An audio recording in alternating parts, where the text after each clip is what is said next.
Bury my bones in the midnight soil. Plant them shallow and water them deep, and in my place will grow a feral rose, soft red petals hiding sharp white teeth.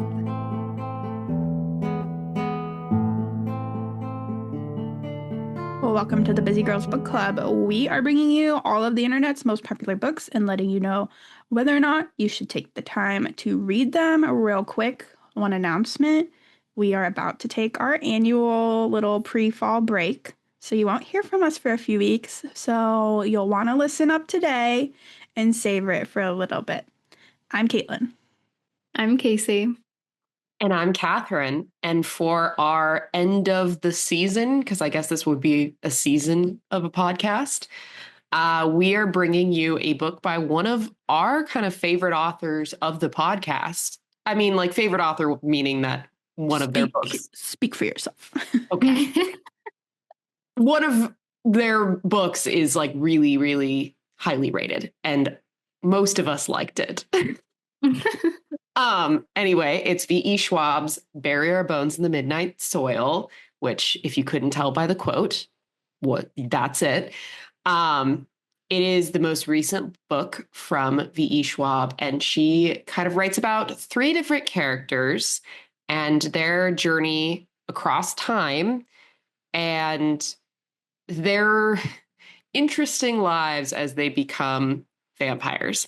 Sorry, that's a little bit of a spoiler alert, but like feral sharp white teeth, at that point, you should guess it. And I feel like that should be told before you read the book, because I was unaware. On her book tour, I guess she promoted it as this. But I told Catherine, I was like, I really should start reading book summaries, because I go into these blind and I was like, oh. Yeah. And to be fair, I read the book summary, did not mention vampires, and then I was shocked by vampires. But the story follows kind of 3 different timelines. One's in the 1500s, one's in the 1800s, and one's the 2019. And each of those women are turned into vampires. And they have to navigate this very differing world and how the world treats women, how they are pushed aside, and now they've become predator versus prey. And it's an interesting dive into these 3 characters. It's a very character-heavy book. To put it frankly, they're also all lesbians. So there's a lot of like discussion about not only being a woman, but being a queer woman. Yes. Okay. Did you guys get your reviews from the internet? Indeed. Does anyone want to start? I can. Here's a 1 star. It said it sucked and not in a good vampire way. Yeah. And then I'll read you one more just because I feel like it was like a little inside joke. It was 4 stars. It said beautifully slow and deliberate, like good chocolate melting in your mouth. Oh, that's cute. Okay. I have 2. I think they're both. One of them's 2 stars. One of them's 2.5 stars. And they're both long reviews, but I'm just going to read part of them. So the first is what was really buried was the plot. Loki fair. And then the 2.5 star, it's really long, but one of the sections in the middle, talking about what they did like about the book, I suppose what they didn't like, said, what I did like, however, was the want and need parallels. These women that are so barred by society's standards and expectations of them, the freedom that they think they need to get is from vampirism. Putting men in their place or in their grave, very pleasing. That did happen. Yeah. God, I lost my review, so I was searching. Oh no. Rookie. On episode 142.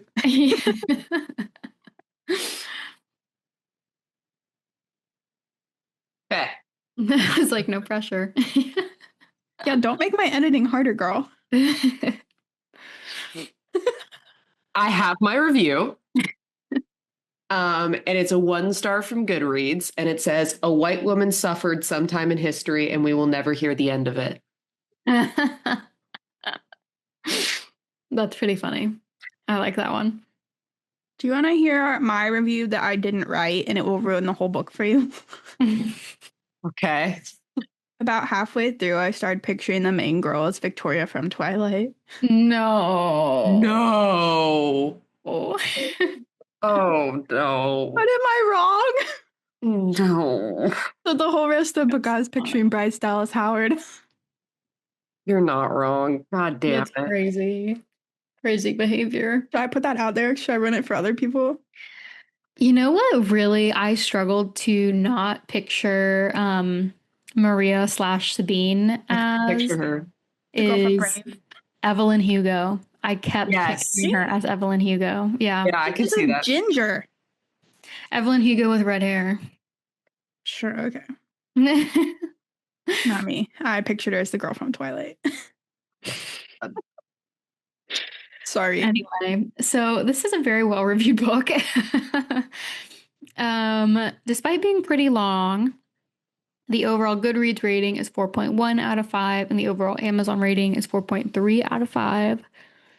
What did you guys give the book? I gave it 4 stars because I liked the characters and I liked the prose. It was just a little long and it was kind of hard to get through at times just because even though like everything was interesting and I wasn't like bored at all, it's just a very thick book and it's a very character heavy thick book, which makes it even longer. So I can't give it a true 5, even though I do like the writing style. Okay, so key that you said, which is usually a big note for me, is character heavy. I actually didn't mind that part. I did think it was kind of slow. I think it was too long. Yeah. But I did give it 4 stars, which is the same as what I gave Addie LaRue. It felt paced very much like Addie LaRue. Like it felt very similar. Also, I just want to say something now. It talks about I'm not going to talk about this one yet. It talks about the middle vampire sleeping, like in her little list of names. There's a girl who is described, I think it was like Jess, as having freckles like stars across her cheeks. So I think she crossed paths with Addie. Oh, wow. Oh, I did not catch that. I didn't catch that either. That's pretty cool, though. Anyway, 4 stars. I don't know. More, I was leaning towards 3 until the end. I liked the end. It was kind of abrupt, but Yeah. I had pretty much the exact same experience. I gave it 4 stars, but it's more of a soft 4 for me. I'm still thinking about bumping it down a little to a 3.5, and I feel like I might on Goodreads, but I don't know. I'm gonna let it simmer before I finally decide. guys, that's 2 weeks in a row. We all agreed. Yeah. Yes. But yeah, I just finished this book like literally like an hour before the podcast. And I was also more leaning towards a 3, and then I got to the end and I loved the end, and it was really caught me by surprise. But yeah, this book is it's not just long in page count, it actually does feel very long. It's like the full life and coming of age of 3 different women. So you basically have 3 timelines stacked on top of each other, and we follow like the main character shifts at a certain point from one girl to the next girl to the next girl, but they're all around. Like all 3 characters, as the timeline comes up to present day, are still present in the novel. But because of that, we get so much time and investment in every single one of them and their stories. And to be honest, it's a little too much. Like some of it could have been cut. I mean, what? It's 300 years? Yeah.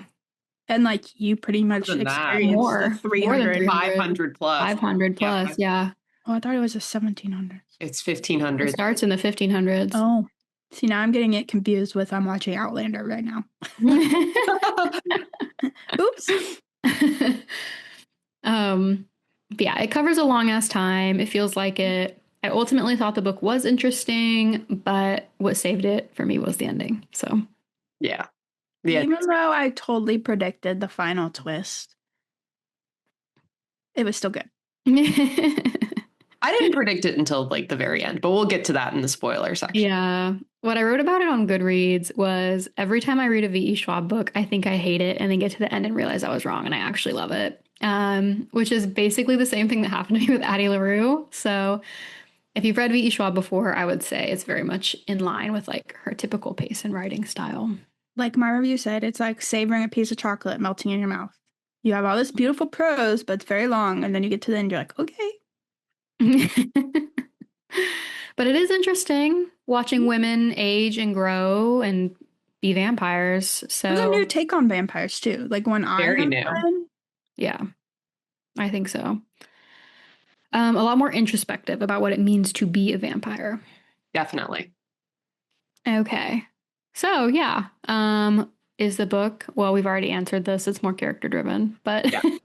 More plot or character 500, driven. 500 years of character driven. Yeah. yeah, There is no plot. It's characters. absolutely. Also redundant, heavy, would you read other books by the author? We've all obviously already read Addie LaRue, because we did it for the podcast. And then I own another book by V.E. Schwab, but I haven't read it yet. Yes, I own Vicious. It's been on my list to read forever. I think the Which other one I want is, to read is The Fragile Threads of Power. Or yeah. Strands of Power. Yeah. I was like, she has a few. All pretty much all her books are popular because she's very talented and a great writer. But Addie LaRue is definitely her most popular. Okay. And another thing we've already mentioned a little bit, but how was the pacing of the book? How long did it take you to read? It took me, I think, 3 days to read, and that was like full on reading. Like I read the first part actually took me a while to get into. So I read like the first like 170 pages. And then the next day I read like 300 plus pages because I got really interested in the characters. And then I like just sped through the ending because I really wanted to see where it went because as the like worlds collided. Um, so it took me 3 days, but it felt really long. And it took me a fair portion of those days to read it. Well, it took me way more than 3 days. I don't know, a week plus. Also, just there were some days because it is a heavier book. I was not inspired to pick it up some days. Um, Not even heavier as in like emotionally. It's just like a wordy book, and I really had to be in the right spot to read it. But like, still, if you have time to sit down in large chunks and bang it out, it's not that bad. Yeah, about the same. I think it took me a week and a few days, almost a week and a half to read it. And it was just really slow, like, and it's very serious. And so there were days, like Caitlin said, where I just didn't really feel like reading it. And it did kind of like bore me off and on. Like there are parts of the book I found really interesting, and then parts of the book where I was like, all right, chop chop. Like let's get to the point here. Um, and so yeah, I did set it down many times and like not really pick it back up until a few days later. So, I don't think the pacing of this book is very good. And that's what most reviews, even if they were 5 stars or 4 stars, said is like, this is really great, except wow, the pacing. Yeah. It's like So over much 530 pages. So It was long.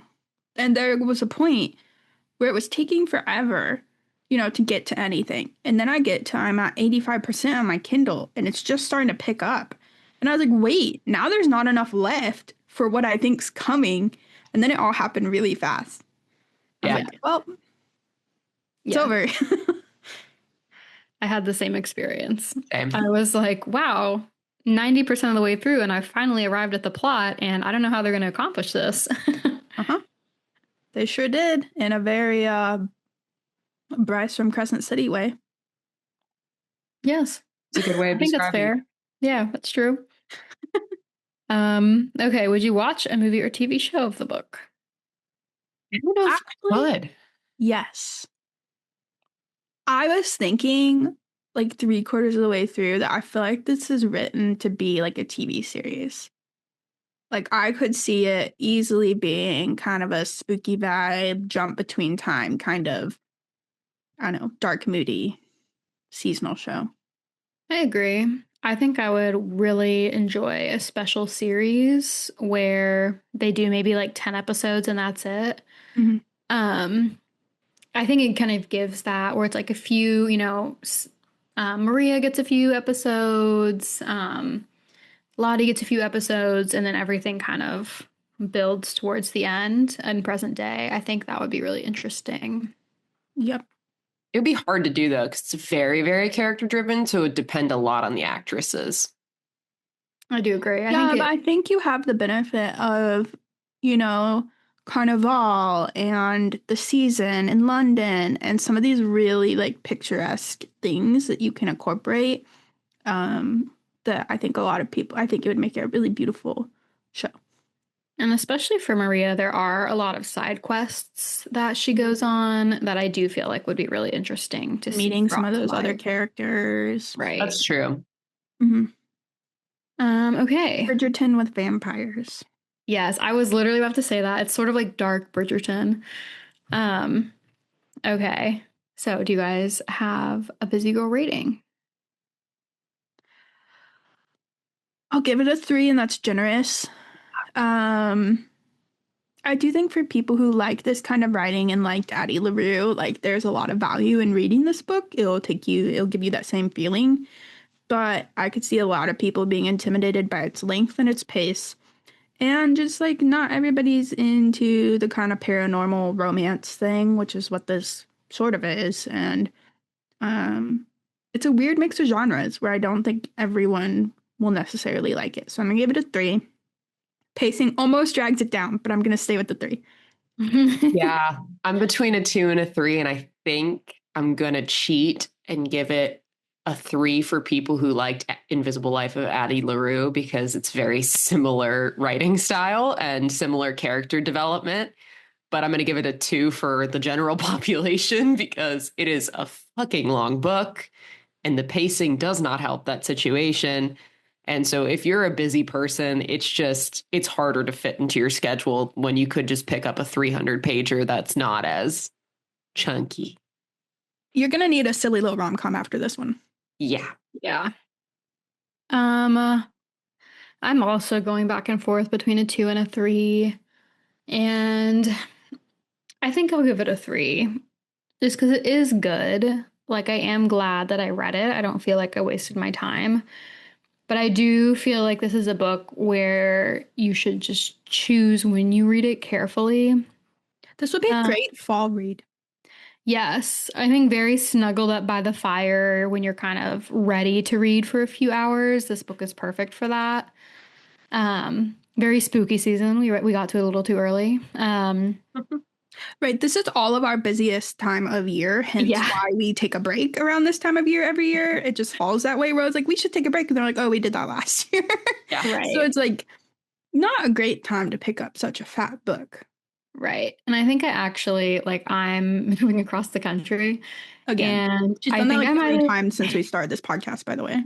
Yeah, I know. Everyone listening who's like been listening is probably like, girl, where do you live? I'm fine, but I am moving again. And there is nothing I wanted to be doing less than reading this book. Like, even though it was good, I was like, make it stop. So yeah, not the book to pick up when you're on deadline at work, but perfect one to pick up when you're just chilling at home by the fire. Yep. Wish I had a fire. Me too. Okay. Well, I think that brings us to our spoiler alert section. Yeah. So yeah, if you haven't read it yet, decide if you want to, or you can go ahead and dip your toe into the spoiler section and get some more tea. This book is full of surprises. It is a really winding road. So yeah, let's get into it. There are multiple main characters in this book, which I did think was interesting. And actually, And it starts with the least interesting one. Yeah. okay. Well, okay, no, it starts with Maria, doesn't it? Yes. Yes, it Okay, does. never mind. Maria. Yeah, the least interesting one is Alice. Yes. So there's Sabine/Maria, Alice, and Charlotte. I will say I loved following the basically villain arc of like Sabine falling into, the decay of Rot, vampires. Yeah, the hunger, being a victim to the hunger. I thought that was amazing, and Sabine was my favorite character. The other two, I really did not care for. What did y'all think? I love Sabine. I loved her as a human because it showed where she could definitely decay and rot because she was already a very power hungry and hungry human. Like she Mhm. talks about how she never feels full, she eats way too much, and I'm like, oh, so you're gonna be a bitch and a half as a vampire. Yeah. Um, Well, and she immediately kills the woman who made her on a like accident because she's hungry. but Yeah. was that an accident? And doesn't even feel that bad about it. Feels She's no like, "Oops, Yeah. daisies, I was let me like, go kill my husband Sabine. now." Yeah. which fair, deserved. Priorities. But I loved her like because like 1500s women didn't have the option of like social climbing or like finding their passion or journey in life. And she basically seduced her way out of her small town and got herself to be like nobility. But then realized that's a gilded cage within itself and that her husband really only wanted her to produce heirs. Um, and that's when she finds vampirism and decides to become one. And then she kills his entire family and runs away and becomes Sabine, her maker, who she killed. I would say I was once again. I said I do not read summaries of books, which sometimes is a fatal flaw. I really thought that Widow was just a witch, Same. I did and then she too. bit her, and I was like, "Oh, Vampire. this Oh, is yeah. interesting." I was actually shocked. Same. I like No did not idea. realize that's where we were going. No, I was like, "Okay, I see you." Because to be Right. fair, not on the back jacket. It just says we followed the lives of 3 girls. And I will say, we only followed the lives of 2 girls for a really long time. And I was just like, where is this Charlotte bitch? Yeah. Yeah. Yeah, and then as soon as she saw her in the ballroom, I was like, "Oh, that's the chick that Alice was with." Yes. That's exactly what I thought is she has the curls. This is the go-between. Well, I knew Well, Charlotte Lottie. Yeah. Yeah. I also agree with everything you've been saying so far. Maria slash Sabine was definitely the most interesting. Also, weird. This is like the second book we've read this year with a character named Sabine. I Interesting. noticed that too. I was like, this Yeah. is a very uncommon name. Yeah. But I liked seeing, like you said, where like you knew things could go wrong, but watching her like learn and then like master it and start manipulating her long life to, what's good for her and, decide whether or not to take a lover, be alone. It's a lot about loneliness on top of like hunger and desire and just choosing like rather I'm sure it resonates more with the queer community, but to like live your truth or live untouched. Mm-hmm. And so I thought that was really interesting. Lottie was like, whatever. I did like how happy go lucky she was, but, and then at the end, it was kind of tainted. Alice, Mm. uh, okay, at first, the first scene where she's like the wallflower and meets Lottie, I was like, Mm-hmm. yes, give me more. Yes. And then every time you went to Alice, it was a flashback. And they were interesting, I guess, but I still don't know what the purpose of her flashbacks to her family was, other than like she's probably gonna turn into a kind of terrible vampire too, because she's got all this rage from her sister Mm-hmm. committing suicide. And so I don't know. I don't know why Alice just seemed like a vehicle. Well, Yeah. she was, but I was like, why do we need the flashbacks? To be fair, like I did like Alice as a base character because I liked her grappling with her anxiety and her social anxiety and like the whole idea of reinventing yourself in college. I think every college kid who leaves the state to go to college or leaves the country in this case feels that way, where it's like, I'm going to reinvent myself. I'm going to be a new Alice, old Alice. I kind of liked those parallels, but yes, I agree. The unnecessary flashbacks in within her point of view was where you lost She me. got to be annoying. She was just Mhm. angry and annoying. She became like not multifaceted, just angry. Yeah. And I thought Now, so. Ezra, interesting. Ezra's very interesting. Yes, more Ezra. Also, what happened to the guy from Italy I know. I who want to went to know. America? I was thinking he would reappear. Yeah, Because he was also interesting. but I I was really figured interested. that he probably rotted away. Right. I bet he was Ezra's maker, who Ezra had to kill Hmm. That's because an interesting idea. Ezra was forced to kill his maker because his maker made him promise to do that if he Yeah, rotted. but he said his maker's name and it wasn't that. Oh, well. Well, you never know with these people, You but don't.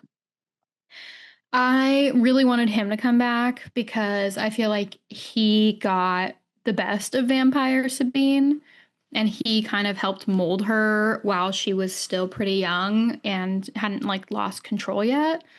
Um, even though like Sabine was like a cold, ruthless vampire, like she truly was. It was so hard to see how little remorse she had for the things that she did and like the fact that she always went after women because that's who she was attracted to instead of like trying to protect women and terrorize men. I was like, okay, babe, I see the vision, but I'm not with you with this one. Also, keeping tokens of your kills is very serial killer. It was so crazy. I was No, like, oh, she was morally black. yes, I was about to say gray. I'm like, no, she actually just the whole time was a villain, but you felt sympathy for her for like 75% of the book, right, until she started to rot and manipulate Lottie. right. And I did like that you can see how her worst qualities as a human transferred over and how being a vampire like makes your kind of bad qualities even more extreme, all your qualities more extreme, but especially the bad ones become destructive. Um, Alice, I really liked at the start with her Bridgerton era because I loved the kind of like Lottie, fall from Body. grace. Oh, Lottie, excuse me. I loved the kind of like fall from grace debutante. very scandalous. Yeah. Yes, and how Sabine kind of took her under her wing, and it was very the sort of hidden romance of it all was very intriguing and sexy. Um, but I didn't think she was that interesting in and of herself. As the relationship fell apart, that was obviously sad. But then when we get to Alice, I agree with you guys. I liked her at first, but to me, her backstory and learning her about her sister and her family was the least interesting and the most like those were some of the points where I was felt the most like I just don't really care about this. Like I'm just reading to get to the next scene. But like each were sort of an aspect of like, I feel like Sabine was like female rage. Alice was, well, actually, Alice was female rage. Sabine was female like desire. And Mm. Lottie was like the Okay. penalties of living a free life. Yeah.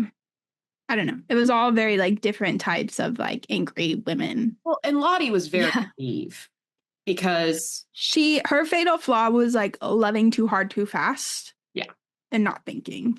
And she, not being able to be alone. yeah, not being able to be alone, not thinking before she does something, and not factoring society into her decisions. Because I feel like even though she thinks about society because she has to, because she's a queer woman, she doesn't think hard enough No. and isn't smart about her decisions.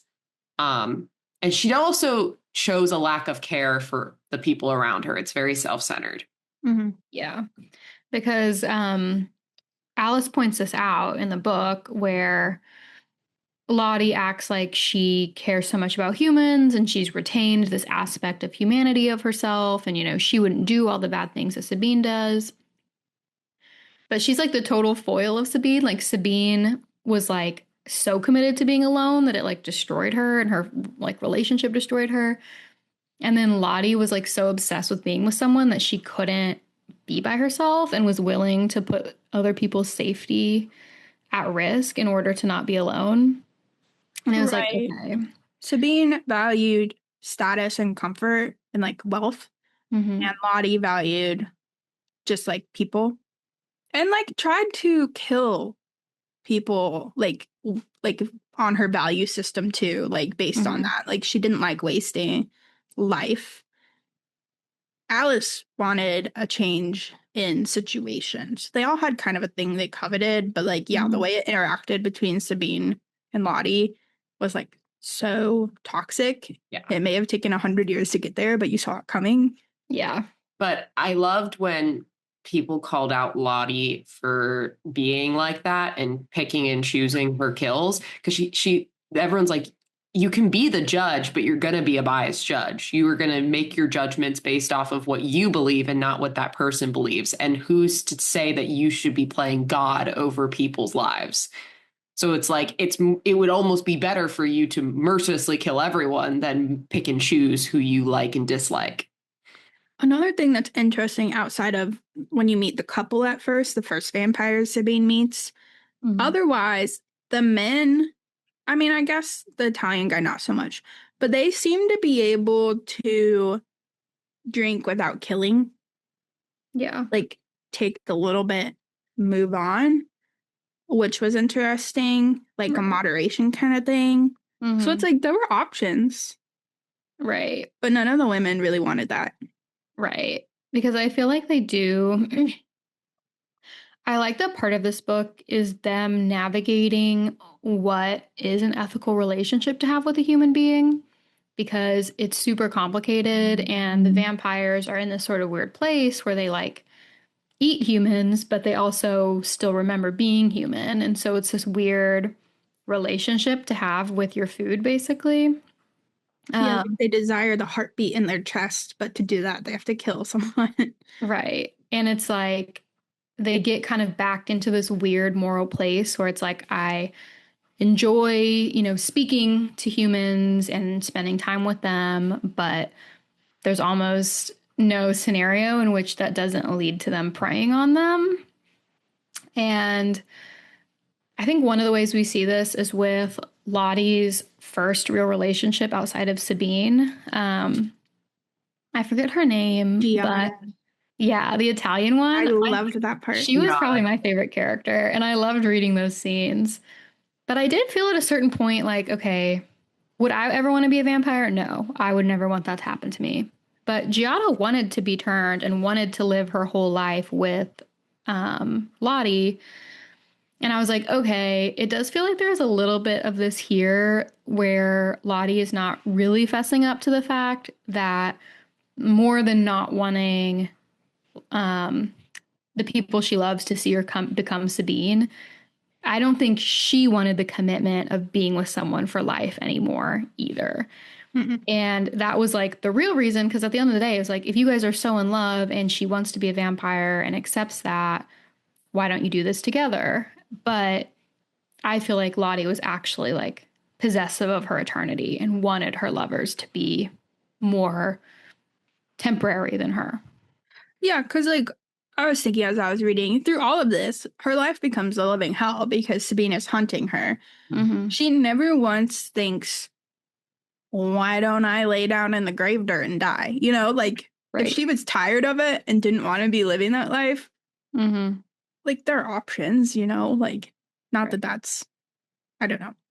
We don't encourage suicide, but it's an undead vampire lady who might be tired of living after 300 years, Right. She's using the women for comfort. Yes. Like she can call it love, but it truly isn't, because she's not recognizing what her lovers truly want, because every single one of them has asked to turn and she declines. And when one of them does turn, she kills them because she doesn't want her lover to be a vampire because of what happened with Sabine. And also just, she doesn't want a mirror of herself. She doesn't want a reflection. She wants the good of humanity without the darkness. But she clearly plans to live long enough for that to be a possibility. Yes. Like she's not just going to end it early. Yeah. And she's not going to keep someone around who she really trusts to take care of it for her. No. And also, it is like, if you really loved that girl that much, like you really loved her, wouldn't you have just accepted that she's a vampire now? Why did you kill her? Like, killing someone just because they have the potential of seeing you devolve in another 300 years is like, just the logic doesn't logic. Like, you could make a promise with them to say, murder me if I start to devolve. Right. And instead she doesn't. Right. I also think she saw herself in Penny, because Penny was starting to say, like, think about how many books I can read. And that's when Lottie killed her. But that's what Lottie was doing. Like, she was just running around the countryside reading books. So I think she saw herself and was like, nope. Right. But it is like it kind of masqueraded as like good, innocent intentions when really it was kind of just selfishness, and wanting to experience people but not actually be responsible for them. Yep.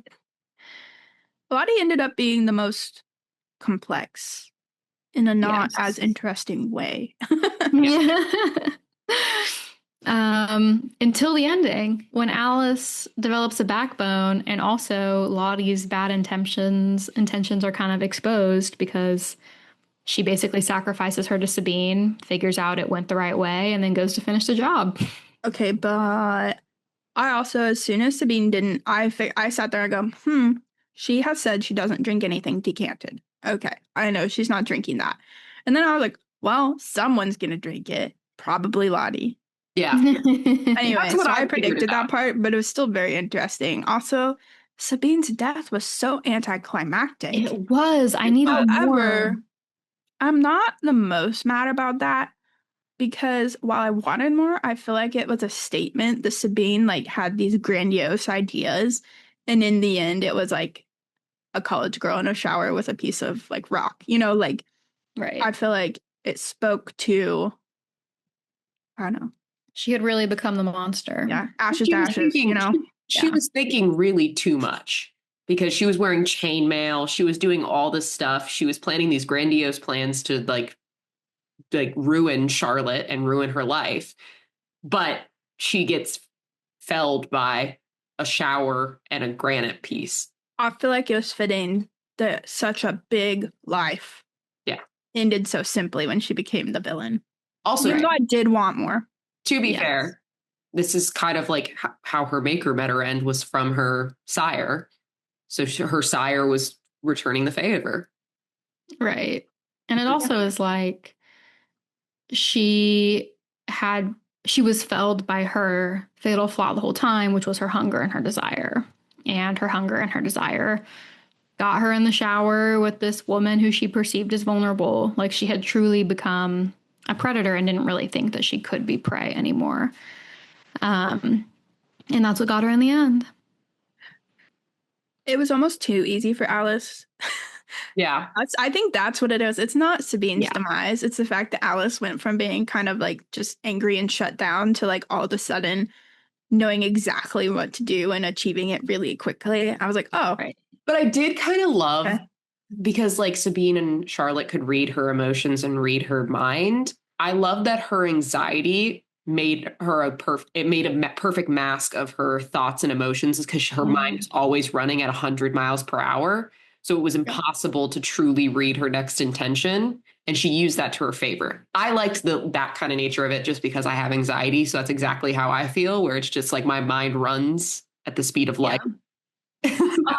Also, here's inside my anxious brain. It's the whole time I'm thinking, how do these people get such realistic IDs over and over? Yes. I think about that all the time. Like, She's how like, are my they? papers said I was whatever to come over. I'm like, where did you get these? Is there a vampire network for fake IDs? Like, what's happening? I was thinking past like the 1800s. I was like, it must be so much harder being a vampire in days because like you could get away with it. She mentions fingerprints at one point, Yeah. but then you've got Ezra, who has had the same shop for hundreds of years and just changes what it's called. Do people not notice he's the same guy? Yeah, I was thinking about that the whole book. I was like, he must have business partners that he has help him or like pretends Or to he be changes someone's his name. grandson or something. Yeah, But it I does. mean, In the there's modern probably world, people that it's look the other way. Like, there's that bouncer that's like, right. follow the music. He's not like, oh, you're a vampire. Shoot. Right. Right. Which was honestly a mistake. But Yeah, they might have created the angriest vampire yet. So, right. and I don't think anybody wants the wrath of a Scottish lass. No, I can confirm they don't.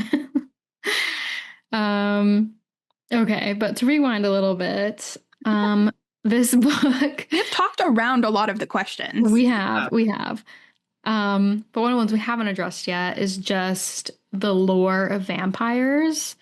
What did you guys think about this interpretation of what vampires are and the rules that govern their lives? I really liked it, other than really inconvenient that they cry blood. Yeah, that is inconvenient. But Disturbing. otherwise, I liked what she chose to like kind of debunk and keep. I thought it was fitting and how they were still creatures of the night. Like they didn't have to be, but like it was more comfortable that way. Mm-hmm. I don't know. I liked it. Also, I didn't believe Lottie for a minute when she said that Alice would come back to life. I No, didn't yeah, either. I yeah. was I like, was like, that's so if that was the stupid. case, then Sabine would never be a Sabine, vampire. correct. Yeah.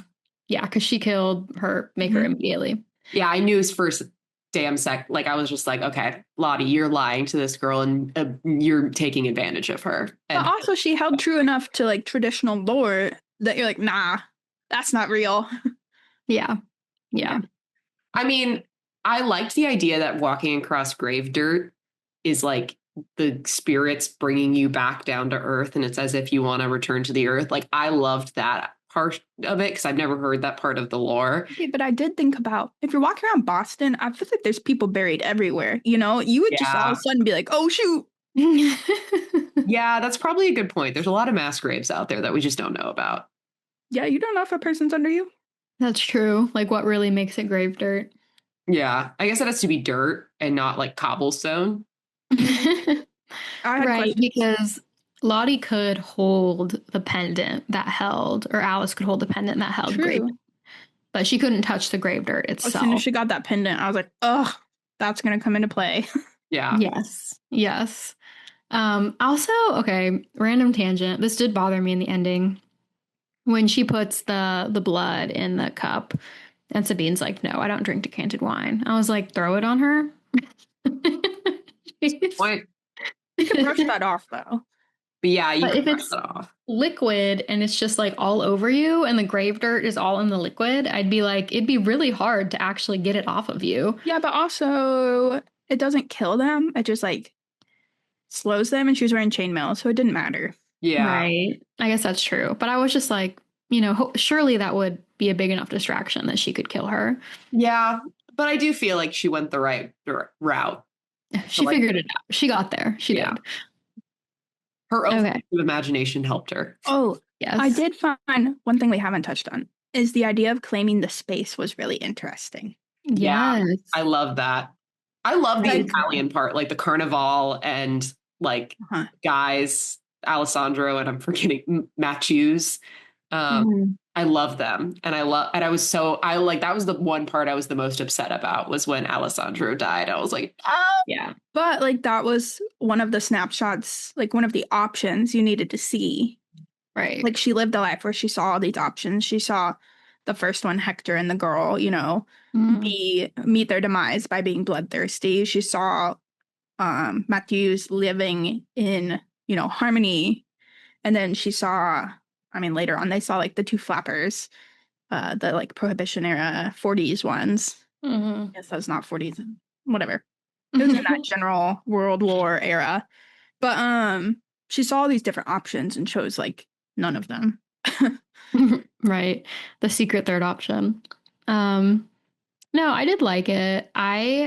But this is part of when I also kind of felt that Lottie was full of shit, is because I was like, so you know that Sabine is after you.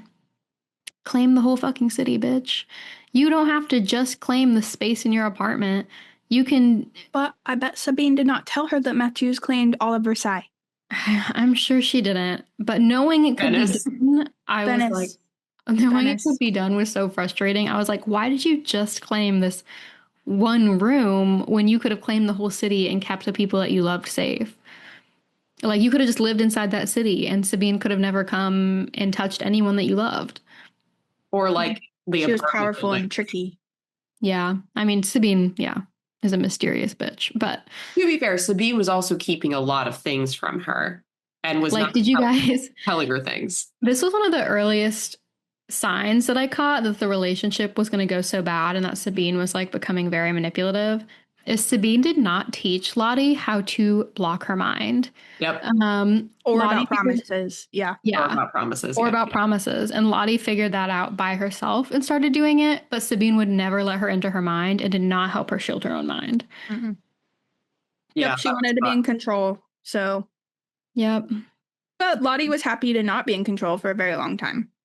She was. It wasn't until the end that things obviously, like, But she was aware that Sabine had gone too far. But you kind of realize it was an abusive relationship all along because she was forced into this without really a choice and then was forced to be a vampire alongside her for many, many years, that forever following her. Right. But she does say there was a time when they were very genuinely in love, and Sabine was kind and only ever said kind things to her. I mean, Sabine was clearly always like leaned a little bit more evil on the spectrum. But, there was a time when, Lottie was genuinely happy with the life that they lived. And then. Yeah, there's a quote I really liked. It said, "Is it life he counters if there is never death to balance it, or is it brevity what makes it beautiful?" I feel like that's the same for like the love story. Like it can't actually last forever. Right. Something has to change it or cause it to end. Like a human lifespan maybe is a human lifespan for a reason. But maybe obsession can last forever. Right. Because that's how I felt too, is I was like, if these two just were able to run away together and be humans, they probably just would have had a great, beautiful relationship.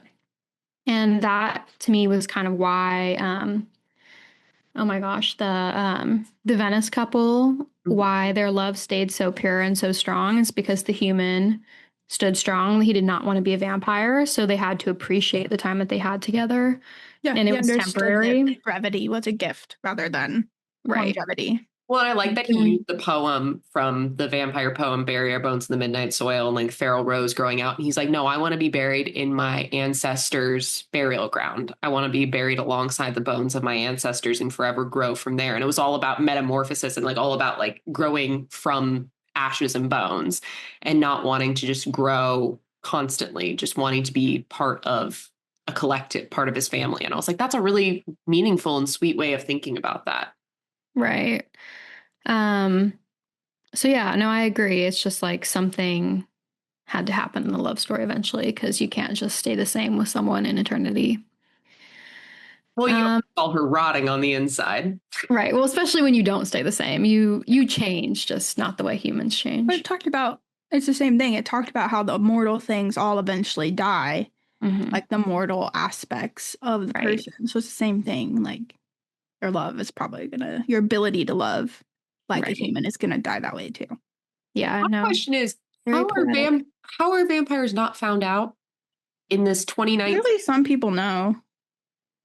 Yeah, I mean, I guess if the evidence all kind of disappears, like the bite marks disappear, and you don't have any meaningful identity, like you kind of keep it pushing. You would think a bunch of bloodless bodies would be suspicious. Yeah. I do think in this day and age, but I also kind of assume that vampires must have adapted alongside the times. Like maybe someone has an in with a blood bank, right? And can kind of help people out, like staff the cafe and whatever. So I just gave them the benefit of the doubt that the vampires have also found new ways. I had logistical questions, just like the IDs and stuff. I did. Yes, it does bother me. Century, yes. I'm like, well, I live in 2025, so I have different questions. Yes. Like back when Maria was like turned into a vampire, I was like, yeah, okay, there probably That are them tracks. out there. Yeah. Yeah. Right. Okay. So the next question is Sabine changes a lot. I think to me, something that was really interesting about Sabine and her journey was that she really welcomed the death of her humanity. Like she truly did not want feelings of guilt or empathy and was very happy to shed them. And that was just not like what I expected, I think. I didn't expect her to delight in not being encumbered by those sorts of things. I mean, she was kind of a spiteful little child, so. Yeah. I think I don't know. her childhood did just form the basis of who she is when she was ignored and taken advantage of and spat on and forced to do things. And so once she didn't have to anymore, she was like, well, why should I have to care about others if that's how they treated me? Yeah, it's like prey becomes predator and that predator no longer cares about prey. Yeah, and like putting down roots is dangerous. Keep moving, keep getting what you want, you know? I did Mhm. feel bad because like I thought for a second like she would get with the maid, and I was like, oh, that would be cute. And then the maid never showed up again. I kind of thought they'd have No. a moment, and it ended up being Lottie and Joss that had the moment of Yeah. seeing her older, uh, Right. which was sweet and sad. It was just another snapshot of what Sabine could have, endured, but Right. uh, she paved her own path. Oh, we did. So we haven't squarely addressed this yet. There's the multi POVs, and then there's also some jumping back and forth in time between Sabine's point of view, and then we actually meet Alice before we meet Lottie, even though timeline wise she's in the middle. I personally did not like the jumps in time. Like, I think the story could have been told chronologically. I agree. I don't, or even if you just put a teaser chapter at the beginning with Alice, maybe like meeting Lottie. I don't know, but yeah, I agree. I think I was thinking this when we were talking about if it could be like a TV show. If it's a TV show, I think it would need to just start with Marie and work its way through. Mm-hmm. Yeah, And then, Lottie's out doing whatever, and you realize as she meets Alice that she's being hunted. I agree. I didn't love the time jumps, but I don't see how they could have been written chronologically because a lot of like the reveals happen at the same time. It Where could have been written chronologically by cutting out Alice's flashbacks. that's Yeah, true. literally, yes. But like also like the fact that like we find out that Alice's maker was actually Sabine, like around the same time that Sabine starts to rot. And then we meet Lottie. When we meet Lottie in the present time, that's when we meet her during the past. So there's like some weird logistical things that would be an issue, but I agree that I like because when we were flipping back and forth between Sabine and Alice, Sabine was having these very, very interesting moments where she was like in Venice, where she was like doing like really interesting things. And Mhm. Alice was just being a college student at Harvard. Yeah. Yeah, I think the book still could have been equally as surprising with as many reveals without teasing back and forth to the storyline. Yeah, I think you go Because, chronological and then Alice and Lottie meet, Alice blacks out, and you pick up from there. right. And it's like lesbian vampires is interesting enough. Like, I don't need you to tease, really. Like, I'm just going to read it. Just stop worrying about keeping me intrigued. Just write the book. Yeah. Okay. I'm still reading and there's no good guys, so. um, I don't know. I'm like looking at our questions. What else We should really covered all of it. we did? Were you satisfied by the end? We like talked about how abrupt it was, but like, were you okay with that? I definitely like that Alice killed Charlotte. Mhm. I think that's the only way she could have truly gone about that because Lottie was talking about like we can be together, we can figure this out. Now that Sabine's dead, like everything will be fine. I'm like, Charlotte, didn't you literally have like this whole thing where you're like, I'm not going to like be with another vampire. I'm not going to make another vampire. Like, I'm going to be by myself, but like only be with humans. So why the fuck would Well, you and be with Alice? Alice isn't really interested at this point either. Yeah. No, Yeah. Alice sees through the bullshit because she's like, no, I Yeah. see you're manipulating me. You manipulated me to get here. You lied to me. And she's like, but why would you want to be human? Like being a vampire is great. I was like, Lottie, you've been complaining about being a vampire this entire fucking time. Well, and I Yeah. think that's the only merit to Alice's flashbacks is she's been jaded by someone like goading her on and saying, come on, catch up her whole life. And Mhm. then that was ripped out from under her. And so it feels like the same thing all over again. She's like, no, finally, I'm going to go at my own pace. And Right. she does. And then you're like, wow, she's a hungry, angry girl. That's going to be bad for everybody. Right. And I did really like that she points out that Lottie is just like talking and talking at her, but isn't actually caring about her, isn't actually fully understanding how deeply everything has just changed for her and how she's still like upset about that. And I kind of love because also it was a huge betrayal. Like I remember the scene in the book. It was like probably my favorite scene when Alice realizes that Lottie brought the brush to kill her with, and she sees it and she's like, this bitch fucking lied to me. And now she shows up here with this thing. For what? For what purpose? And so I did like that she took matters into her own hands and killed them both and said, I'm just putting a lid on this love story and I'm starting my own story from here on out. I don't like that she called her dad at the end and was just like trying to be normal, trying to pretend. Yeah, and I kind of like that you Heartbreaking. got her so unfinished and so kind of angry at the end because you're like, Mhm. ooh, like that was kind of the horror of it, you know, is it like it just continues on. Yeah, I agree. And now we're just left to wonder, you know, what is she going to do with all of her years as a vampire now? I was Now thinking, she doesn't know. She I doesn't. was like, Ezra must be so tired of all this girl drama through the centuries. I don't think Ezra's going to appreciate her because he liked Lottie. Yeah, Did he though? I don't know. I feel like he's pretty unattached in general. they all are. He kind of told Lottie on the phone, like, okay, and Right.